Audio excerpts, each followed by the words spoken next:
New at 6, a DeKalb County commissioner admits he was wrong when he told Channel 2 Action News he's never voted on a county-related agency that once loaned him money. Lee May made his claim in our story about his financial problems. Channel 2's Richard Belcher says May now acknowledges a vote he says he still doesn't recall. Richard? Commissioner May says he'll ask the DeKalb County Board of Ethics for an opinion on this forgotten vote, but first, he's apologizing.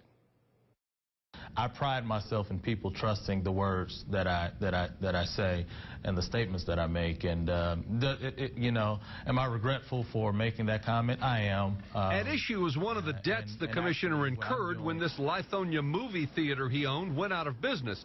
That, plus the flooding of his home, put May so deeply in debt he twice declared bankruptcy. He told me he eventually wrote off about $1 million in debts he couldn't pay. It was May's $35,000 debt to the DeKalb Enterprise Business Corporation that was at the heart of our questions about a potential conflict of interest. Because Debco gets financial support from DeKalb County, the commissioner assured me he'd never voted on anything related to Debco. But upon further investigation, it appears in 2008, I did take a vote in support of that relationship. May says he even checked the video of the meeting in question after we showed him the official written record, which clearly documents that he did vote to approve a $216,000 grant for Debco.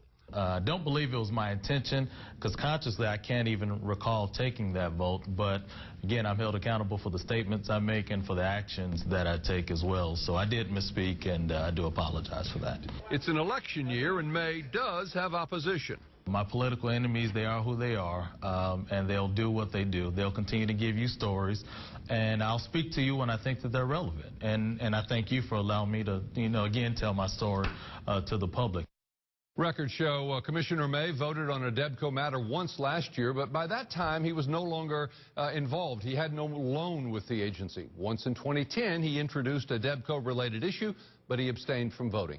Even though May apologized for his misstatement, he added that the county commission approved the legislation unanimously in 2008. His vote, he says, was not the deciding factor. Justin.